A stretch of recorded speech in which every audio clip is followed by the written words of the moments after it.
पाकिस्तान की संसद भंग किए जाने के खिलाफ आज पाकिस्तान के सुप्रीम कोर्ट में सुनवाई हुई।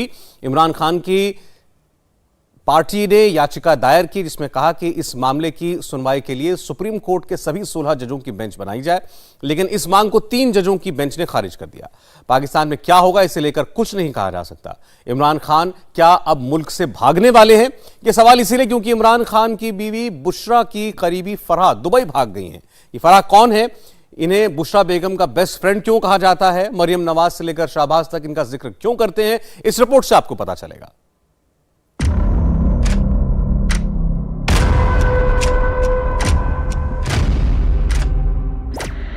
इमरान खान से पूछना चाहती हूं कि तुम्हें आलमी ताकतों ने कहा था कि 22 करोड़ के इस मुल्क को तुम जादू टोने से चलाओ। हमें तो बताया जाता है कि पंजाब का कोई पोस्टिंग नहीं हो सकता जब तक आप खातून अव्वल को पैसा नहीं पकड़वाते हो।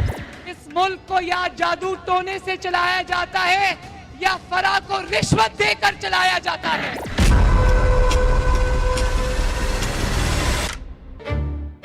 पिछले 24 घंटे से पाकिस्तान में सिर्फ एक नाम गूंज रहा है, फराह खान। नाम लेकर कहा है कि फराह है उस औरत का नाम, फराह है उस औरत का नाम, फराह खान के बारे में से ज्यादा बात करना मुनासिब नहीं है। फराह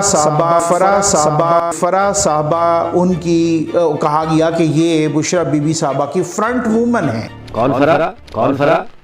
वो बुशरा पिंकी की सहेली। कहते हैं कि पंजाब में कोई भी काम इनकी मर्जी के बगैर नहीं होता था। पाकिस्तान में यह खबर आग की तरह फैली है कि फराह खान पाकिस्तान छोड़कर भाग गई हैं।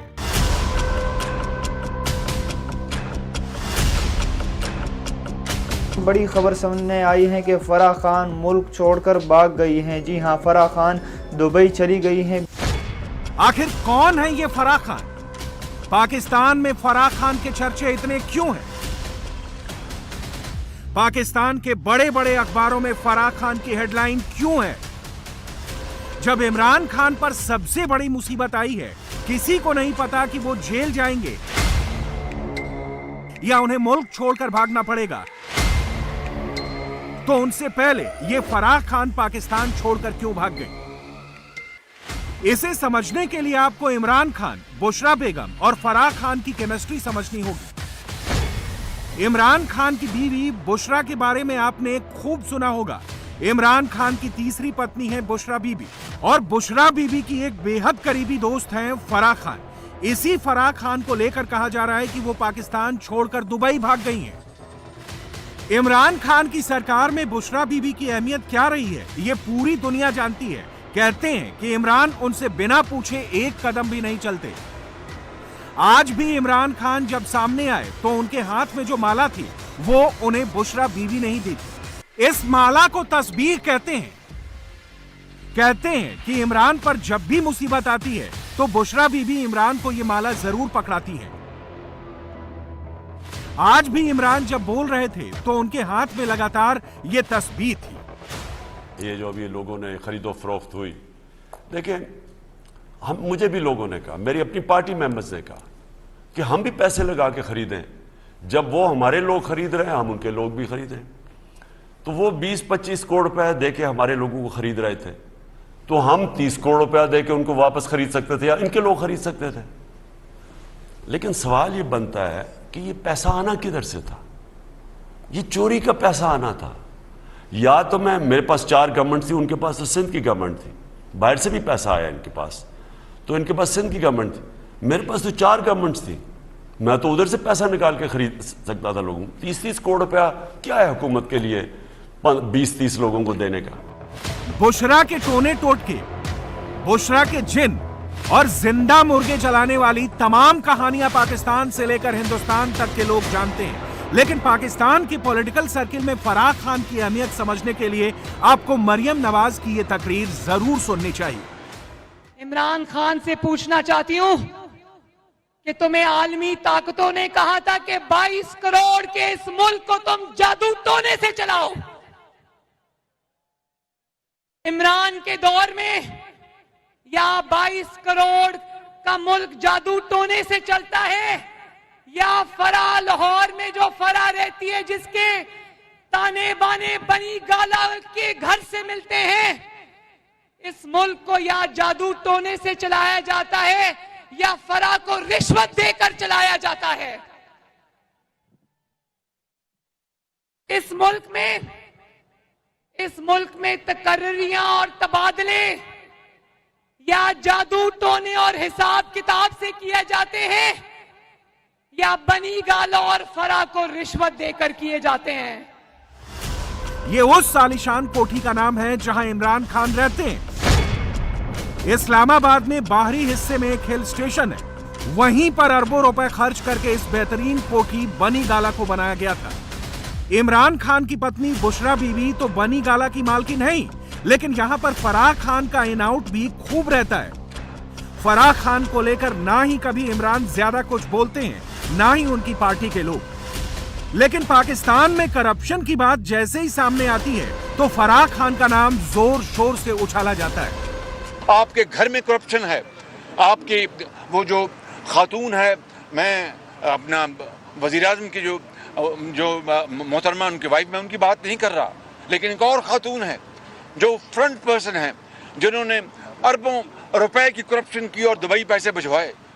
इल्ज़ाम लगाना बड़ा आसान है, साबित करना बड़ा मुश्किल है। इमरान नियाज़ी घटिया इल्ज़ामात लगा रहे हैं नवाज शरीफ के ऊपर, और किस तरह आप मुअज़्ज़ज़ लोगों को आप पुकार रहे हैं। आपको अपने गरेबान में आपको झांकना चाहिए। फराह बीबी ने यहाँ पे बहुत रिश्वत ली है। वो हर ठेके में मौजूद थी, वो हर ट्रांसफ़र पोस्टिंग में मौजूद थी, और वो मेरे ख्याल में पाकिस्तान से बाहर निकल गई हैं। और आज से 2 दिन पहले मुझे पता लगा है अभी सोर्सेज से कि वो पाकिस्तान छोड़ चुकी हैं, वो भाग चुकी हैं, उनके हस्बैंड भी भाग चुके हैं। इसका मतलब है कि वो जितनी भी चीज़ें थी यहाँ से समेट के जा चुकी हैं। वो किसको पहुँचाती रही हैं, इसमें से कितना माल जाता रहा है, ये आइंदा जब इन्वेस्टिगेशनें होगी सब पता लग जाएगा। वो ब्यूरोक्रेट सारे यहीं पे हैं और सारे मौजूद हैं, और जितने पैसे लेते रहे हैं वो सारे के सारे जो है वो अवाम के सामने आ जाएंगे। सब पता लग जाएगा जिस दिन इन्वेस्टिगेशन होगी, और इंशाल्लाह ताला कौम जो है वो असली चेहरा देख लेगी। मरियम नवाज, शाहबाज शरीफ और बिलावल भुट्टो, इन तीनों के निशाने पर फराह खान इसलिए हैं क्योंकि तीनों का आरोप है कि बनी गाला में जो खेल चलता है उसमें इमरान खान की पत्नी बुशरा बीबी के साथ साथ फराह खान साझेदार हैं। इमरान खान के विरोधी सवाल उठाते हैं कि फराह खान किस हैसियत से सत्ता में दखल अंदाजी करती हैं। फराह ना ही इमरान खान की पार्टी पीटीआई की मेंबर है, ना ही उन्होंने कोई सार्वजनिक पद संभाला है, लेकिन हैसियत इतनी है कि जब उन पर आंच आती है तो इमरान खान तिलमिला जाते हैं। इमरान खान इसे कैरेक्टर असैसिनेशन बता रहे हैं, कह रहे हैं कि उनकी पत्नी बुशरा और बुशरा की दोस्त फराह दोनों को बेवजह घसीटा जा रहा है। चले मेरे ऊपर इन्हें क्या मैं लगा, क्योंकि किस तरह की कोई करप्शन, मेरी बीवी को पूरी तरह, यानी एक खातून जो कि घर से ही नहीं निकलती, उसके ऊपर पूरी कैंपेन चलाई हुई है, और फिर उनको मिलने वाली उनकी उसके ऊपर कैंपेन चलाई बेचारी, उसकी असैसिनेशन क्या, कैरेक्टर असैसिनेशन क्या। आप देखेंगे ये हर किस्म की गलत किस्म की बातें करेंगे, और मेरे ऊपर खैर ये मुझे तो कौम 45 साल से जानती है, मेरी बीवी पे करेंगे, उसकी उनकी दोस्त फराह, उसके अगेंस्ट पूरी कैंपेन करेंगे, आपके सामने अभी आएगी। फराह खान को लेकर इमरान खान आमतौर पर पब्लिक में कुछ नहीं बोलते, लेकिन इमरान खान जो कह रहे हैं पाकिस्तान में वही हुआ।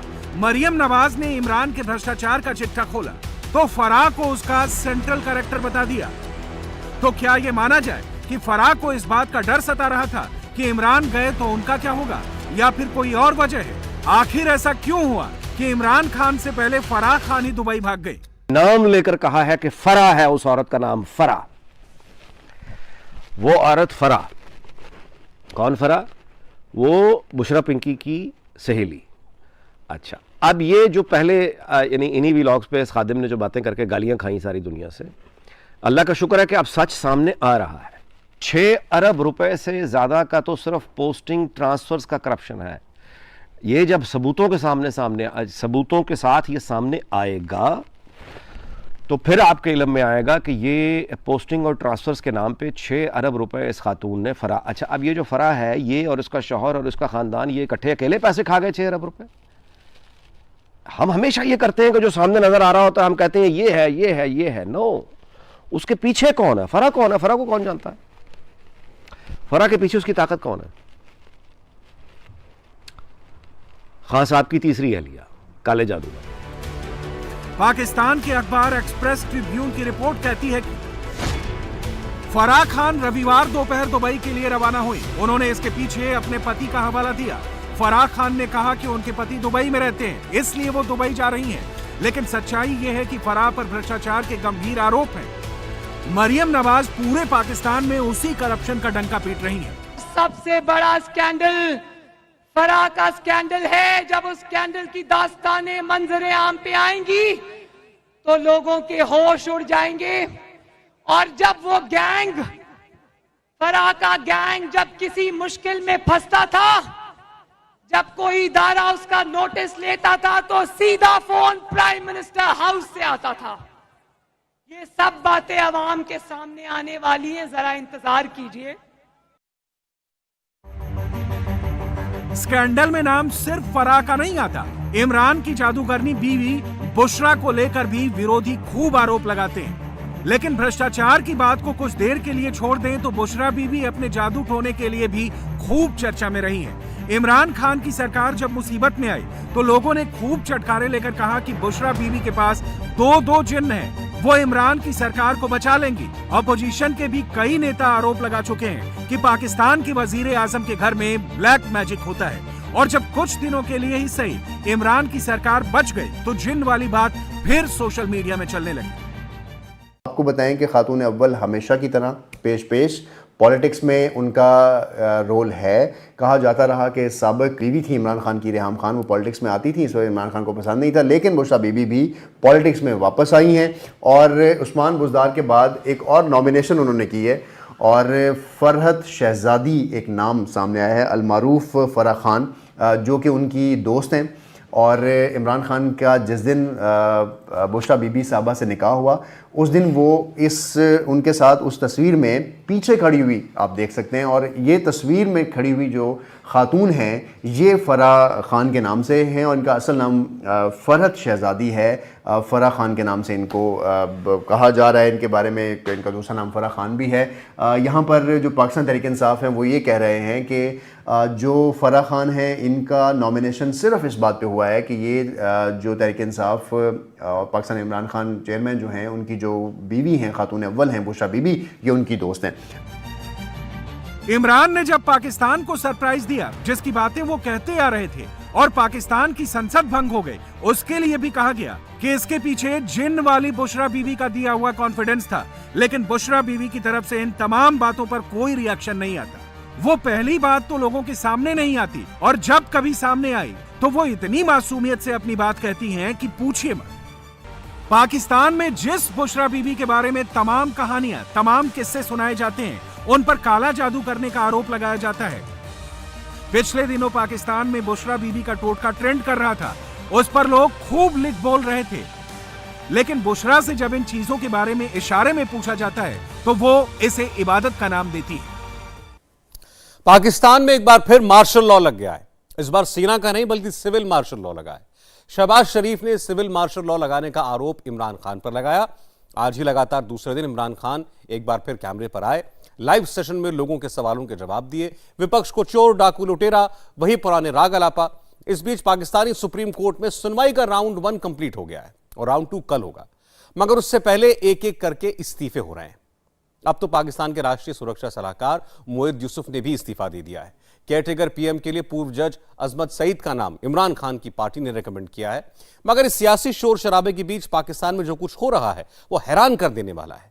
पाकिस्तान में संसद से लेकर सड़क तक डेमोक्रेसी का बैंड कैसे बज रहा है, देखिए एक रिपोर्ट।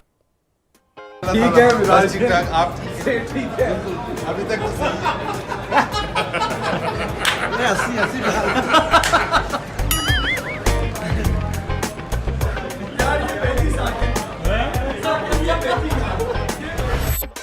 अरे रुकिए जरा, ठहाके एक बार फिर से सुनिए। एक एक फ्रेम का रिएक्शन देखिए। ठीक है विराज जी, आप ठीक है, अभी तक तो सही है। 80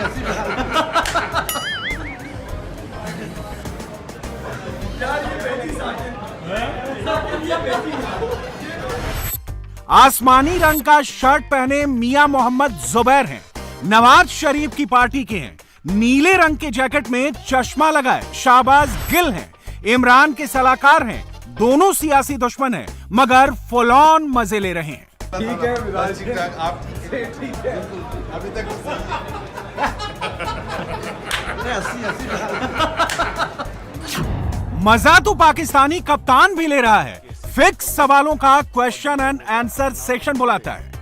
NRO 1 जनरल मुशर्रफ ने दिया था, सारे इनके करप्शन केसेस तब माफ हुए थे, उसके बाद 10 सालों में ये सारे नए केसेस बने। अपनी पसंद के सवालों पर पहले से रेडी जवाब देता है और हर 4 सवाल बाद मिलते हैं छोटे से ब्रेक के बाद वाला टेप बजाता है। यहाँ पे हम एक लेंगे वक्फा, वक्फे के बाद इस प्रोग्राम का सिलसिला जारी रहेगा। आप कॉल कर सकते हैं, वज़ीर आज़म पाकिस्तान से कोई भी सवाल हो वो पूछ सकते हैं।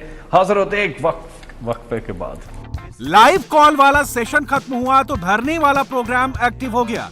नियाजी ने खुद ही अनाउंस किया, खुद ही प्रोटेस्ट साइट की तरफ मार्च कर दिया।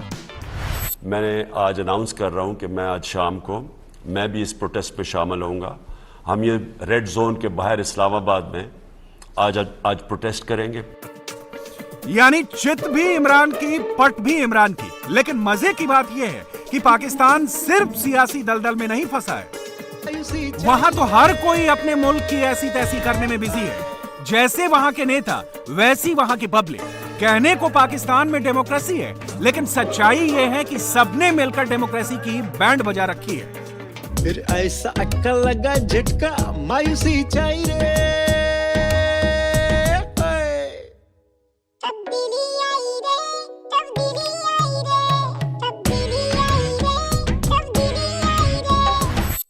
सियासतदान सियासतदान खा गए सारा पाकिस्तान, सियासतदान सियासतदान खा गए सारा पाकिस्तान, सियासतदान सियासतदान खा गए सारा पाकिस्तान। करप्शन मिशन है इनका, मुकर जाना इनकी पहचान, सियासतदान सियासतदान खा गए सारा पाकिस्तान। जब इतने से मन नहीं भरा तो कोई बीच सड़क पर सांप और सपेरे का इंटरव्यू लेने बैठ गया। रिपोर्टर ने पहले सांप से पूछा, फिर सपेरे से पूछा और तब जाकर पता चला कि इमरान रहेगा या परमानेंटली नियाजी का डिपार्चर होगा। लोगों को क्या बताना क्या चाह रहे हैं कि खान जा रहे हैं या नहीं जा रहे? बात यह है मेरे भाई कि सांप एक जानदार चीज़ है, अल्लाह की भेजी हुई, मगर लेकिन वो भी ये आपकी आंखों के सामने कि जब खान साहब का नाम लेंगे तो सांप खड़ा हो जाएगा, जब खान साहब को जाने के लिए कहेंगे तो सांप नीचे पटारे में सो जाएगा। ये कब से हो रहा है? ये कोई अभी से जब सियासी माहौल गर्म हुआ है या इसका शुरू से सजाई है? नहीं, शुरू से ये नहीं, अभी कम से कम मतलब ये 10-15 दिन के अंदर अंदर ये हिसाब हुआ है ऐसा इसका मसला कि सांप खान साहब का नाम लेता हूँ तो काटने को दौड़ता है। तो जब मैं ये कहता हूँ कि खान साहब इधर रहेंगे तो सांप खड़ा हो जाता है, जब कहता हूँ खान साहब जाएंगे तो सांप पटारे में सोता है। मैं तो ये देख के हैरान हूँ। इसको जरा निकालें तो सही, मुझे भी यकीन नहीं आ रहा है चक्कर क्या, ध्यान से काटेगा तो नहीं? खान साहब अगर रहेंगे या जाएंगे, ये देख लें जी खड़ा हो गया है। अच्छा। अभी इस वक्त खड़ा हो गया है। अब इसको कहेंगे इमरान खान जाएगा। हाँ जी, इमरान खान जाएगा, देखे नीचे हो गया खुद ब खुद ही। अरे वाह यार, वाकई जब उन्होंने कहा कि इमरान खान रहेगा वो खड़ा हो गया, अगर कहा कि चला जाएगा वो नीचे बैठ गया। पाकिस्तानी भी वोट कर सकते हैं। पाकिस्तान में फैले सियासी रायते को वहां रहने वाले लोग एक अलग ही लेवल पर ले गए हैं। मसलन पिछले कुछ घंटों में ऐसे 10-20 नहीं, सैकड़ों वीडियो बने हैं। कोई इमरान के विरोधियों को ताने मार रहा है, वीडियो वायरल करा रहा है। अभी तो ओवरसीज पाकिस्तानी भी वोट कर सकते हैं। अभी सब्र करो, आगे आगे सुनो। तुम लोगों के साथ अभी क्या होने वाला है, उसका नाम सुनो। उसका नाम क्या था यार, उसका नाम क्या था? डीजल।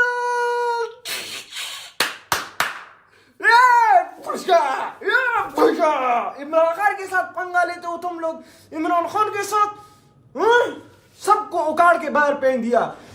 सबकी अपनी अपनी फैन फॉलोइंग है। नवाज शरीफ भी कम नहीं है। मसलन इस शख्स से मिलिए, ये नवाज शरीफ के पूरे खानदान का दीवाना है। दीवानगी का आलम ऐसा कि ऊल जुलूल की हरकतें ही क्यों न करनी पड़े, मगर मियां नवाज शरीफ को नहीं छोड़ सकते।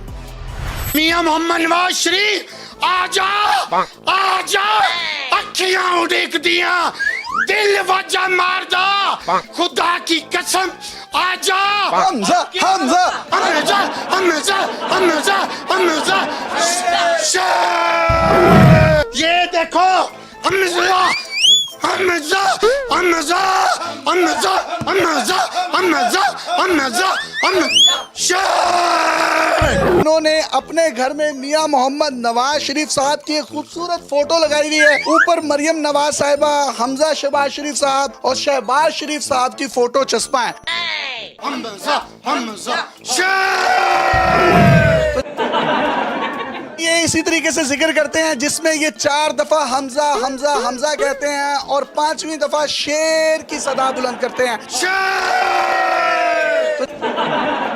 सुबह सवेरे उठकर दिए जलाने से पहले ये मियां मोहम्मद नवाज शरीफ साहब की पेशानी पर किस करते हैं और गालों पर किस करते हैं, जबकि छोटे मियां साहब की सिर्फ पेशानी पर किस करते हैं और हमजा शहबाज शरीफ साहब के लिप्स पर किस की जाती है। सुबह शाम और 4 दफा हमजा, हमजा, हमजा, हमजा, 4 दफा हमजा हमजा और 5वीं दफा शेर कहने से होता क्या है? और मुझे सुकून मिलता है, दिल को तसल्ली पड़ती है और अंदर ठंड पड़ती है, ठंड पड़ती है। मैं मियां मोहम्मद नवाज शरीफ के सर को चूमता हूँ, मियां मोहम्मद शहबाज शरीफ के ये गालों को चूमता हूँ, मियां हमजा शहबाज के होंठों को चूमता हूँ, मुझे सुकून आता है। मैं नाश्ता ना भी करूँ शामी साहब, मुझे परवाह नहीं होती, मैं शेर बन जाता हूँ।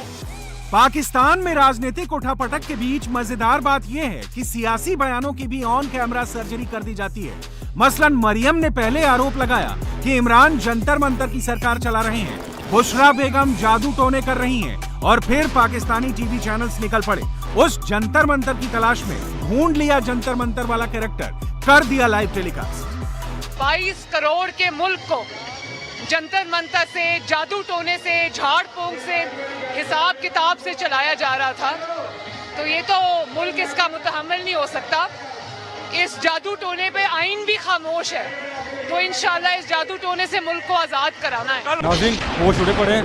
मरियम नवाज साहिबा ने एक बयान दिया है, इमरान खान साहब जंतर मंतर से मुल्क चला रहे हैं। वो कहती हैं जादू नगरी से आया है कोई जादूगर, हमने सुराग लगाया है। इमरान खान साहब कहाँ बैठ के मंतर करते हैं, 3 साल से मंतर कर रहे हैं, मुल्क चला रहे हैं, हर बंदा उनके खिलाफ है, मगर फिर भी उनको फ़र्क नहीं पड़ रहा। उनकी झुकी हमने ढूंढ निकाली है, पहाड़ की चोटियों पे हम पहुंच गए हैं। आइए, मुझे खौफ आ रहा है नाज़रीन, नाज़रीन मैं जा रहा हूँ, आइए इमरान खान साहब के पास चलते हैं।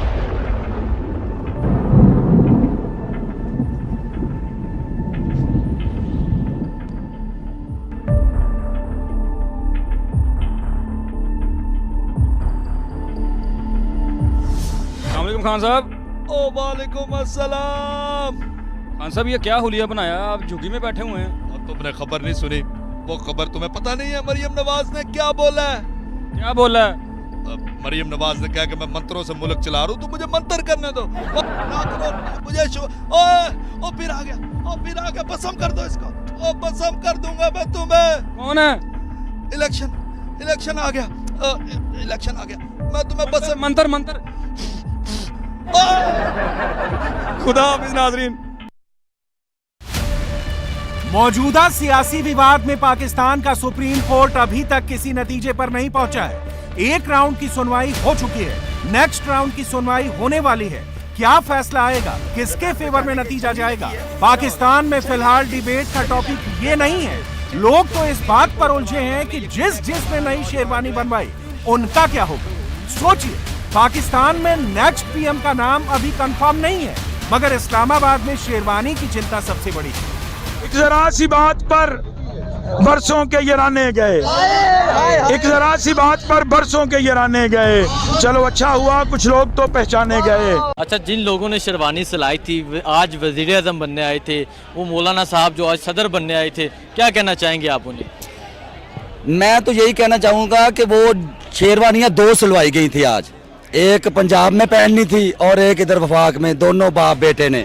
वो दोनों बाप बेटे अब शाम को घर जाएंगे, एक दूसरे को पहन के दिखाएंगे।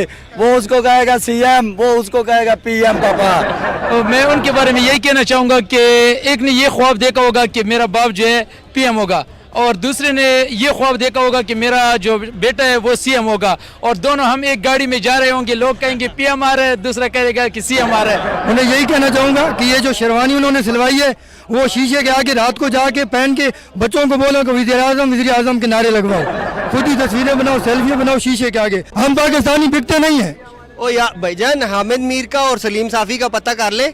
सुना उन्होंने सर्फ एक्सेल का डब्बा खा लिया है और रोजे की हालत में। मौलाना का पता कर। आप तो सदर बनने आए थे। यही तो हम खुशी मना रहे हैं। मैंने 5 रोजे, पता है आपको, 2-3 ब्रेकिंग न्यूज आई हैं। हामिद मीर और सलीम साफ़ी ने सर्फ खा लिया है और नवाज शरीफ की प्लेटें दोबारा गिर गई। पाकिस्तानी आवाम ठहाके भी लगा रही है, ताने भी मार रही है, और अब तो बिलावल एंड कंपनी को ओपन चैलेंज दे दिया गया है। कह दिया गया है कि अगर दम है तो आ जाओ, कर लो दो हाथ। अमेरिका को तकलीफ है कि अगर ये इमरान खान रह गया तो सब मुल्क मुझे छोड़ देंगे, सऊदी अरब मेरा साथ नहीं देगा।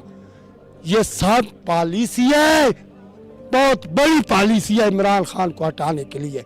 शहबाज शरीफ, नवाज शरीफ, जरदारी, बिलावल, डीजल। एक दफा का वाकया है कि ये डीजल इतनी फैला नवाज शरीफ के पास लेके गया, अभी तक नवाज शरीफ ने हलफ नहीं उठाया था। ओए तू आलम इस्लाम का बाप लगता है, तू तो गद्दार है। बिलावल बेटा, अब जंग आई है, अब तुम्हारी और मेरी जंग आई है। इमरान खान को छोड़े, वो तो बड़ा लीडर है। मैं बेटा आपसे कहता हूँ, आए आप मेरा मुकाबला करें बेटा, और कोई हल्का चुन ले जिधर मुकाबला करना है। और धोखेबाज और बेईमान। हाय तौबा, सिर्फ बीच सड़क पर नहीं हो रही, पाकिस्तान के टीवी स्टूडियो में भी वही हाल है। इमरान और उनके विरोधी एक दूसरे से मिले ना मिले, टीवी स्टूडियो में सब बैठकर गुफ्तगू करते हैं। तो क्या हुआ अगर रियल नहीं, फर्जी कैरेक्टर ही दिखते हैं? मुझे मालूम है कि आप पीटीआई के हैं और आप सिर्फ सैबोटाज कर रहे हैं मुझे। नहीं, मैं बाजी आपको सैबोटाज करने की कोशिश नहीं कर रहा हूँ। मैं तो आपको कह रहा हूँ, गले को क्या हो गया आपके? वो तकरीरें कर करके थोड़ी कैंपेन रन की है, लेकिन फायदा कोई नहीं हुआ सर। मेरे भाई आप तसल्ली रखिए, हमारे शेर अभी जिंदा है। देख लिए हमने आपके शेरों का असर, कौटा से लेकर डस्का तक। आप बताइए, इलेक्शन क्यों हारे आप लोग? आफ्ताब साहब, मैं आपको एक बात बताती चलूं, जब सिलेक्शन होती है ना तो रिजल्ट्स फिर ऐसे ही आते हैं। वाह जी वाह, जब ये जीत जे तो इलेक्शन नहीं, जब हार जे तो सिलेक्शन है। हमें सिर्फ पंजाब चाहिए। नहीं, पंजाब तुम्हें क्यों दे दें? किस हिसाब से? तुम्हारे अबू जी के? हमें कुछ करने की जरूरत है। एक लाइन में कहें तो पाकिस्तान में इस वक्त पूरा का पूरा पॉलिटिकल सर्कस चल रहा है।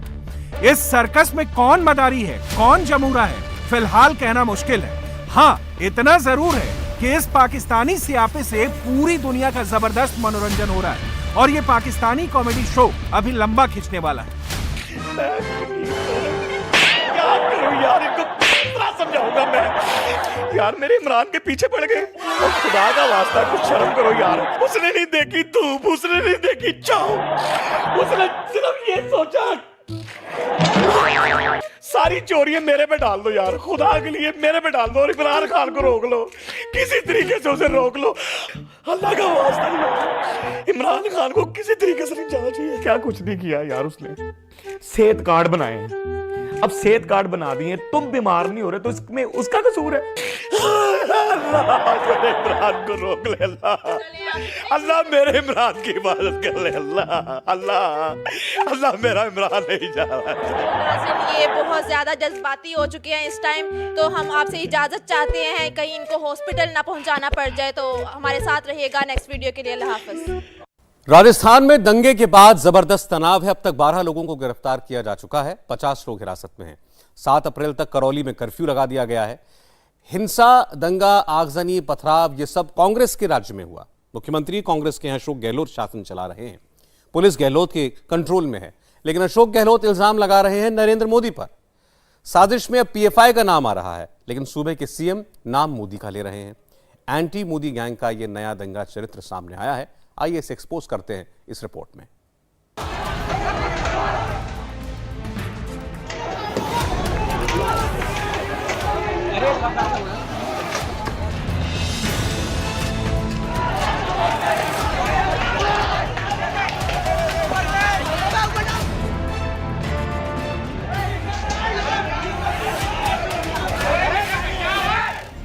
नीचे हिंदू संगठनों की बाइक रैली, छत के ऊपर से पत्थरों की बारिश।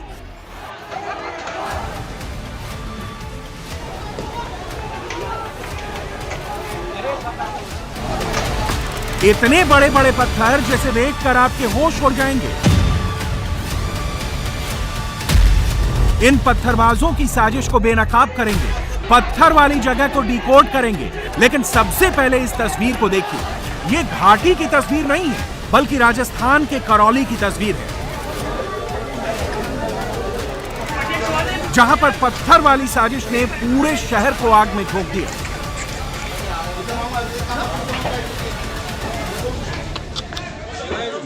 दो अप्रैल को हिंदूवादी संगठनों ने करौली में बाइक रैली निकाली।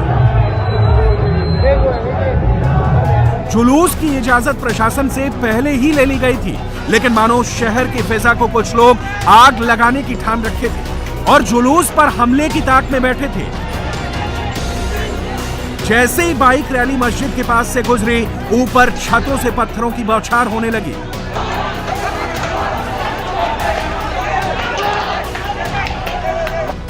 लोग बड़ी मुश्किल से पत्थरों की मार से बचने की कोशिश करते रहे, लेकिन करीब 40 लोग जख्मी हो गए। इंडिया टीवी की टीम उस छत पर पहुंची जहां पर पहले से ही पत्थर इकट्ठा किए गए थे और बाइक रैली पर पत्थरों की बौछार होने लगी। जहाँ से पथराव हो रहा था, जिस छत से, हम उसी जगह मौजूद है। ये वो छत है, मेरे पीछे बगल में देखिए ये मस्जिद है, और सामने जिस छत से पथराव हो रहा था, देखिए यही वो छत है। और ये जो बड़ी बड़ी पट्टियाँ रखी हुई हैं, देखिए इसी पत्थर को यहाँ से उठा उठा के फेंका जा रहा था नीचे। तमाम वीडियोज़ आए हुए हैं और यहीं से पथराव हो रहा था। ये जिम है दरअसल, जो कि मस्जिद के सामने की छत है। तमाम लोग यहाँ पर इकट्ठा थे और जिस वक्त शोभा यात्रा निकली, उस वक्त यहाँ से पथराव शुरू हो गया।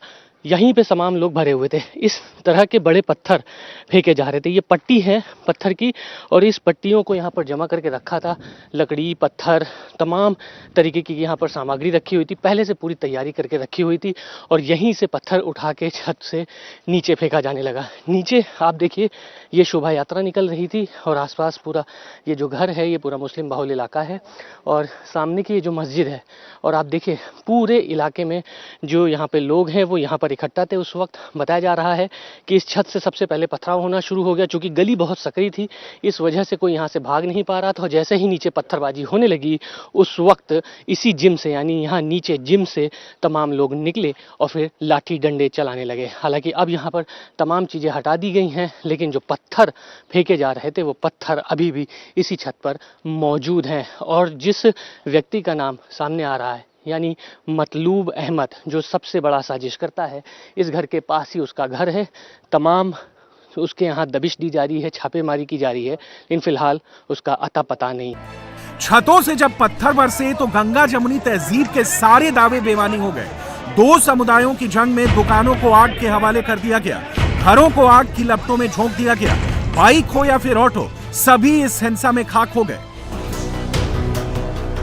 करौली पथराव मामले में मुख्य साजिशकर्ता के रूप में कांग्रेस पार्षद मतलूब अहमद का नाम सामने आया है। मतलूब अहमद पर पथराव, हिंसा भड़काने और रैली पर हमला करने के लिए भीड़ को संगठित करने का आरोप लगाया गया है। पुलिस लगातार मतलूब अहमद के घर पर दबिश दे रही है।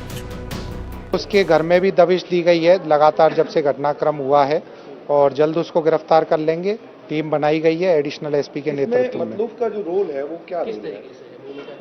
उसमें प्रारंभिक जांच में यही समझ में आ रहा है कि कुछ तरह से इंस्टिगेट करने में और बाकी लोगों को जोड़ने में और इस तरह की जो घटनाक्रम हुआ है उसको करने में उसका एक भूमिका मानी जा रही है, जैसा कि वहाँ पे जो प्रत्यक्षदर्शी थे और बाकी लोगों से प्रारंभिक पूछताछ में ही सामने आया है।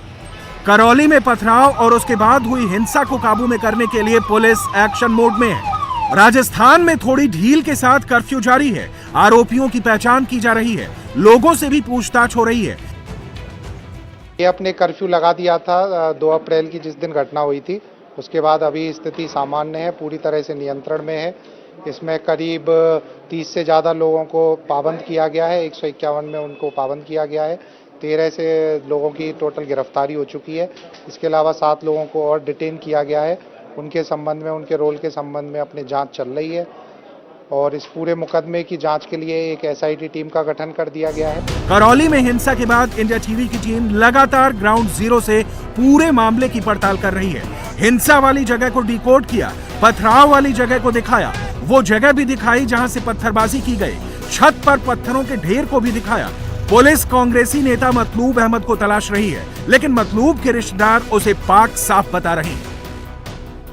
और सामने से बड़े बड़े पट्टियां फेंकी जा रही है नीचे। वो इस जगह से नहीं हुई है, वो आगे मनिहारों की तरफ से हुआ है। इससे भी फेंकी जा रही है। वीडियो में हमारे पास है, वीडियो तो बहुत सारी वीडियो है। और हमारे जो आदमी थे वो सब टोटल नीचे, वो नहीं थे। वो आदमी जो थे हमारे, आप बोल रहे मेंबर भी और जो भाइये भी थी, वो तो रोक रहे, बचाव कर रहे। वो लोग ये कह रहे हैं पहले से सब तैयारी छत पे कर रखी थी, पत्थर जमा करके रखे थे।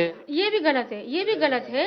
ये उन्होंने एकदम पथराव जो कराया, आगे भीड़ की भीड़ ने वो साथ में पत्थर को ले लेके तसले बाल्टियों में जो भी था, बाल्टी से इतने बड़े बड़े पत्थर लेके थोड़ी छत पे पहुंच जाएंगे 3 महीने। वहाँ पटिया थी नहीं ऊपर। वीडियो में हम ऊपर ये वाला मकान नहीं है, वो आगे वाले मकान है। वो जहाँ से वो स्टार्टिंग तो वहाँ से हुई है, फूटा कोर्ट से नीचे उतरे हैं, जो मनिहारों के मकान है, स्टार्टिंग वहाँ से हुआ है।